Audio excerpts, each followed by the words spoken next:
வணக்கம். இது அதிர்வின் இன்றைய பிரதான செய்திகள். முதலில் தலைப்புச் செய்திகள். வீதியில் சென்றவரை தலைக்கவசத்தால் தாக்கி தப்பியோடிய நபர் முடுக்கிவிடப்பட்ட விசாரணை. மஹிந்த ராஜபக்சவுக்கு 3 வெவ்வேறு சந்தர்ப்பங்களில் வழங்கிய 60 மில்லியன் ரூபாய் நீதிமன்றத்தில் அம்பலமான உண்மைகள். மேலும் விளக்கமறியலில் ஸ்ரீலங்கன் ஏர்லைன்ஸ் முன்னாள் தலைமை நிர்வாக அதிகாரி. முன்னாள் ஜனாதிபதி ரணில் விக்ரமசிங்கவிற்கு அவசர அறுவை சிகிச்சை. 600 ரூபாய் நோக்கி நகரும் டீசலின் விலை. வெளியாகியுள்ள திடுக்கிடும் தகவல். நிலக்கரி விவகாரத்தில் ஜனாதிபதியின் கருத்துக்கு ஸ்ரீலங்கா பொதுஜன போர்க்கொடி. எரிபொருள் QR குறியீடு பதிவில் தொடரும் சிக்கல். போலி இணையதளங்கள் குறித்து பொதுமக்களுக்கு கடும் எச்சரிக்கை. கருப்பு கொடி விவகாரம். யாழ் பல்கலைக்கழக மாணவர்கள் போராட்டம். உரங்கள் பாரிய அளவிலே பதுக்கி வைக்கப்படுகின்ற நடவடிக்கைகள் இருப்பதாக அவதானிக்கப்படுகிறது. செயற்கையாக அரசாங்கம் கூறுகின்றது போதிய அளவு உர கையிருப்பு இருப்பதாக. குருநாகல் குளியாப்பிட்டி மீகக கொட்டுவ சந்தையில் மோட்டார் சைக்கிள் ஓட்டுநர் ஒருவர் மற்றொரு மோட்டார் சைக்கிள் ஓட்டுநரை தனது தலைக்கவசத்தால் தாக்கிவிட்டு தப்பியோடிய சம்பவம் தொடர்பில் போலீசார் விசாரணைகளை ஆரம்பித்துள்ளனர். குளியாப்பிட்டி பன்னல வீதியிலிருந்து வந்த நபர் ஒருவர் குளியாப்பிட்டியிலிருந்து மாதம்பை நோக்கி பிரதான வீதியூடாக சென்ற மற்றொரு மோட்டார் சைக்கிள் ஓட்டுநரை வழிமறித்து தாக்கியுள்ளார். இந்த தாக்குதல் சம்பவம் அங்கிருந்த CCTV கேமராக்களில் தெளிவாக பதிவாகியுள்ளது. சம்பவம் தொடர்பில் இதுவரை பாதிக்கப்பட்ட தரப்பிலிருந்து உத்தியோகபூர்வ முறைப்பாடு எதுவும் கிடைக்கப்பெறவில்லை எனினும் சமூக வலைத்தளங்களில் பரவி வரும் CCTV காட்சிகளை அடிப்படையாக கொண்டு போலீசார் விசாரணைகளை முன்னெடுத்துள்ளனர்.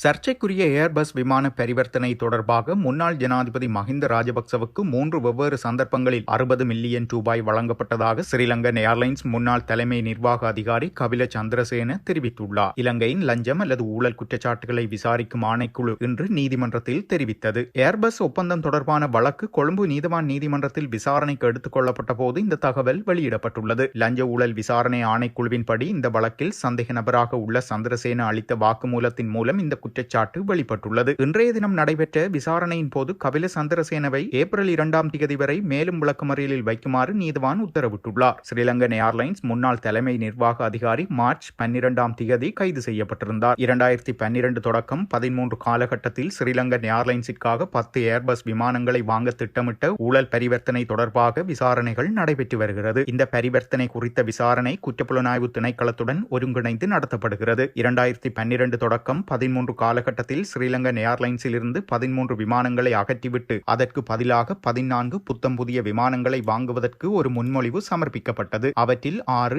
A330 விமானங்களையும் 4 A350 விமானங்களையும் வாங்குவதற்காக பிரெஞ்சு ஏர்பஸ் நிறுவனத்துடன் ஒரு ஒப்பந்தம் கையெழுத்தானது. இந்த ஒப்பந்தத்தில் நடந்த ஒரு பெரும் மோசடி குறித்த தகவல் ஜனவரி 2020 வெளியிடப்பட்டது. ஐக்கிய ராச்சியத்தின் தீவிர மோசடி அலுவலகம் நடத்திய விசாரணையின் விவரங்கள் வெளியானதை தொடர்ந்து இது வெளிச்சத்துக்கு வந்திருந்தது. 10 ஏர்பஸ் விமானங்களை வாங்கும் ஒப்பந்தத்திற்காக பிரெஞ்சு ஏர்பஸ் நிறுவனம் 16.84 மில்லியன் அமெரிக்க டாலர் லஞ்சம் தருவதாக உறுதியளித்திருந்தது விசாரணையில் தெரிய வந்துள்ளது. பிரிட்டிஷ் தீவிர மோசடி அலுவலகம் நடத்திய விசாரணையில் இந்த தொகையில் 2 மில்லியன் டாலர் அப்போதைய ஸ்ரீலங்கன் ஏர்லைன்ஸ் தலைமை நிர்வாக அதிகாரி கபில சந்திரசேனவின் மனைவிக்கு சொந்தமான புருனேயில் உள்ள ஒரு நிறுவனத்தின் கணக்கில் வரவு வைக்கப்பட்டிருந்தது தெரிய வந்துள்ளது. விசாரணையின் தகவலின்படி தனது மனைவியின் பெயரில் புருனேயை தளமாக கொண்ட நிறுவனத்திற்கு கிடைத்த நிதியை கபில சந்திரசேன பலமுறை சிங்கப்பூர் கணக்கு வழியாக ஆஸ்திரேலியாவில் உள்ள தனது சொந்த கணக்கிற்கு மாற்றியுள்ளார். சிங்கப்பூரில் இருந்து இலங்கைக்குள் உள்ள 2 கணக்குகளுக்கும் பணம் மாற்றப்பட்டிருந்தது மேலதிக விசாரணையில் தெரிய வந்துள்ளது. இதற்கிடையில் முன்னாள் சபாநாயகர் ஜமல் ராஜபக்சவின் மகன் சமிந்திர ராஜபக்ச இந்த வழக்கில் 3வது சந்தேக நபராக பெயரிடப்பட்டுள்ளார். 2013ஆம் ஆண்டில் அவருக்கு சொந்தமான வங்கி கணக்கில் 1,60,000 அமெரிக்க டாலர்கள் வரவு வைக்கப்பட்டதாக தகவல்கள் வெளியானதை தொடர்ந்து இது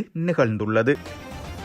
முன்னாள் ஜனாதிபதி ரணில் விக்ரமசிங்கவிற்கு இதே அறுவை சிகிச்சை மேற்கொள்ளப்பட்டுள்ளதாக நாடாளுமன்ற உறுப்பினர் ரவி கருணாநாயக்க தெரிவித்துள்ளார். இன்றைய தினம் கொழும்பு துறைமுக நகர ஆணைக்குழு சட்டத்தின் கீழ் ஒழுங்கு விதிகள் மீதான விவாதத்தில் கலந்து கொண்டு உரையாற்றும் போதே அவர் இதனை தெரிவித்துள்ளார். அறுவை சிகிச்சை மிகவும் வெற்றிகரமாக நிறைவடைந்துள்ளதாகவும் முன்னாள் ஜனாதிபதி விரைவில் குணமடைய வாழ்த்துவதாகவும் அவர் கூறியுள்ளார். ரணில் விக்ரமசிங்க மேலதிக மருத்துவ சிகிச்சைக்காக சிங்கப்பூர் நோக்கி புறப்பட்டு சென்றிருந்த நிலையில் நேற்றைய தினம் வைத்தியசாலையில் அனுமதிக்கப்பட்டு சிகிச்சைகளை பெற்றுள்ளதாக தெரிய வந்துள்ளது. ரணில் விக்ரமசிங்கவிற்கு நேற்று இதே அறுவை சிகிச்சை வெற்றிகரமாக நடைபெற்றதாகவும் இந்த அறுவை சிகிச்சை பல மணி நேரம் நீடித்ததாகவும் தெரிவிக்கப்பட்டுள்ளது. இந்நிலையில் அவர் மருத்துவ பரிசோதனைகள் மற்றும் சிகிச்சைகளை தொடர்ந்து அவர் சுமார் 2 அல்லது 3 வாரங்கள் வைத்தியசாலையில் தங்கியிருந்து ஓய்வு எடுப்பார் என அவருக்கு நெருக்கமான வட்டாரங்கள் தெரிவிக்கின்றன.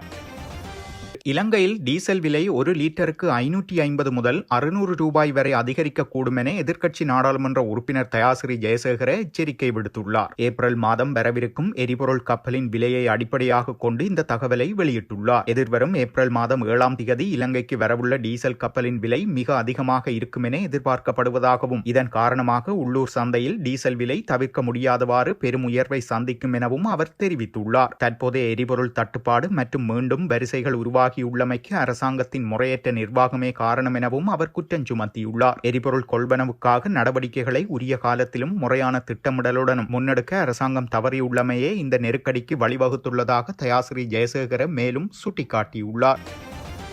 நிலக்கரி கொள்முதல் தொடர்பான விசாரணைகள் நடைபெற்று வரும் நிலையில் அதில் எந்தவித முறைகேடும் நடைபெறவில்லை என ஜனாதிபதி ஊடகங்கள் முன்னிலையில் தெரிவித்திருப்பது விசாரணையின் சுயாதீன தன்மையை பாதிக்கும் ஒரு முறையற்ற செயல் என முன்னாள் நாடாளுமன்ற உறுப்பினர் சஞ்சீவ எதிரிமன்ன தெரிவித்துள்ளார். பத்திரமுல்லையில் உள்ள ஸ்ரீலங்கா பொதுஜன பெரமுனவின் கட்சி தலைமையகத்தில் நேற்றைய தினம் நடைபெற்ற செய்தியாளர் சந்திப்பில் கலந்து கொண்டு கருத்து வெளியிட்ட போதே அவர் இவ்வாறு குறிப்பிட்டுள்ளார். அவர் மேலும் தெரிவிக்கையில், நாட்டின் நிறைவேற்று அதிகாரம் கொண்ட தலைவர் என்ற ரீதியில் ஒரு விசாரணை நிலுவையில் உள்ள போது அதன் முடிவு குறித்து ஜனாதிபதி முன்கூட்டியே கருத்து தெரிவிப்பது விசாரணையின் நேர்மையை கேள்விக்குள்ளாக்கும். நிலக்கரி ஊழல் குறித்து லஞ்ச ஊழல் ஆணைக்குழுவில் முறைப்பாடுகள் செய்யப்படவில்லை என ஜனாதிபதி கூறியது முற்றிலும் தவறான தகவலாகும். பல தரப்பினரால் முறைப்பாடுகள் ஏற்கனவே சமர்ப்பிக்கப்பட்டுள்ளன எனவும் தெரிவித்துள்ளார். நிலக்கரி விவகாரத்தை கோப் குழுவில் விவாதிக்கலாம் என்று ஜனாதிபதியின் யோசனைக்கு பதிலளித்த அவர், அவ்வாறாயின் எதிர்க்கட்சிகள் நீண்ட காலமாக கோரி வருவது போல கோப் குழுவின் தலைவர் பதவியை உடனடியாக எதிர்க்கட்சிகளிடம் ஒப்படையுங்கள் என்று சவால் விடுத்துள்ளார். அவசர கொள்முதல்களை மேற்கொள்வதற்காகவே அரசால் செயற்கையான நிலக்கரி தட்டுப்பாடு உருவாக்கப்பட்டதாக குற்றம் சுமத்திய அவர், டெண்டர் வழங்கப்படுவதற்கு முன்னரே விடயத்திற்கு பொறுப்பான அமைச்சர் விநியோகஸ்தர்களை நேரில் சந்தித்திருப்பது சாதாரண விடயமல்ல என்றும் குறிப்பிட்டுள்ளார்.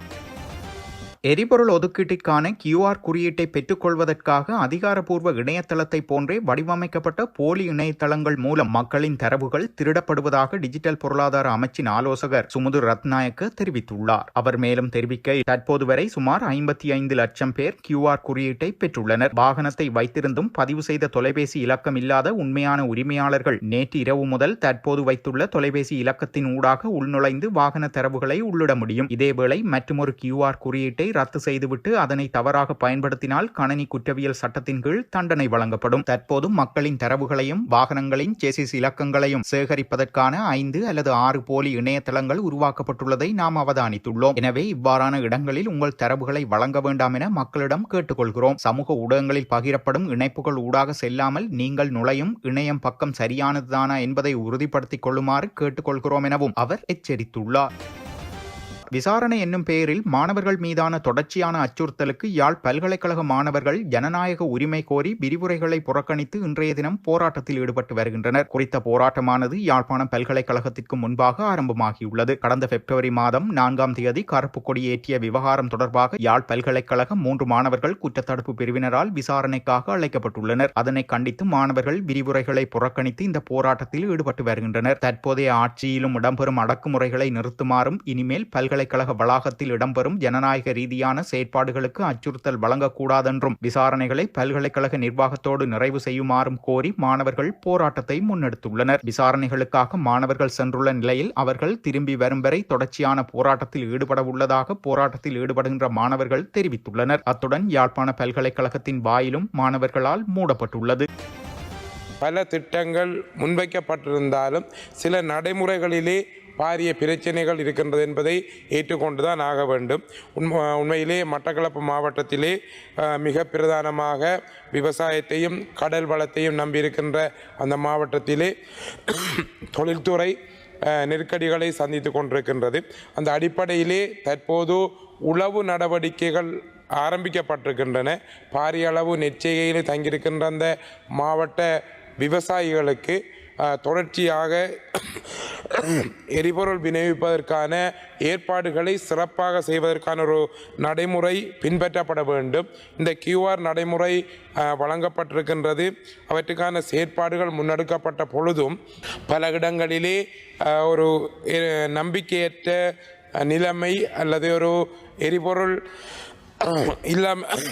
இல்லாமல் சென்றுவிடும் என்ற பிரச்சனை காரணமாக மக்கள் எரிபொருளை பெற்றுக்கொள்வதில் நெருக்கடிகள் இருக்கின்ற சூழ்நிலையிலும் பல இடங்களிலே தேவைக்கு அதிகமாக சேமித்து வைக்கின்ற சூழ்நிலையும் இருக்கின்றது. ஆகவே இவற்றை ஒரு சீரான முறையிலே நிர்வகிப்பதன் மூலம்தான் எதிர்காலத்திலே இந்த நாட்டிலே அரிசி உற்பத்தியிலே பாரிய பங்கு வகிக்கின்ற மட்டக்களப்பு மாவட்டம் மட்டுமல்லாது எல்லா பிரதேசங்களிலும் உற்பத்தியை பெருக்கிக் கொள்ள முடியும். அதற்கு அப்பால் தொடர்ச்சியாக இந்த நெல் உற்பத்தி அல்லது விவசாய உற்பத்தியை மிக கிரமமாக பெற்றுக்கொள்வதற்கு உரம் மிக மிக முக்கியமானது. அந்த உரங்கள் பாரிய அளவிலே பதுக்கி வைக்கப்படுகின்ற நடவடிக்கைகள் இருப்பதாக அவதானிக்கப்படுகிறது. செயற்கையாக அரசாங்கம் கூறுகின்றது போதிய அளவு உர கையிருப்பு இருப்பதாக. ஆனால் பல இடங்களிலே ஒரு செயற்கையான தட்டுப்பாடான நிலைமை இருக்கின்றது. இவற்றை சீர் செய்வதற்கும் இவற்றை சிறந்த முறையில் அமல்படுத்துவதற்குமான ஒரு திட்டம் நடைமுறையில் இலகுவானதாக வகுக்கப்பட்டிருக்க வேண்டும்.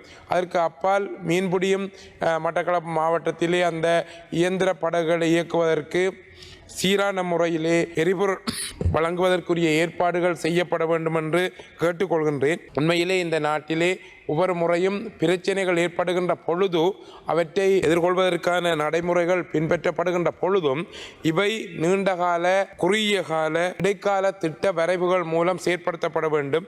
இத்துடன் செய்திகள் நிறைவடைகின்றன. மறக்காமல் அதிர்வு சேனலை லைக் மற்றும் சப்ஸ்கிரைப் செய்து கொள்ளுங்கள்.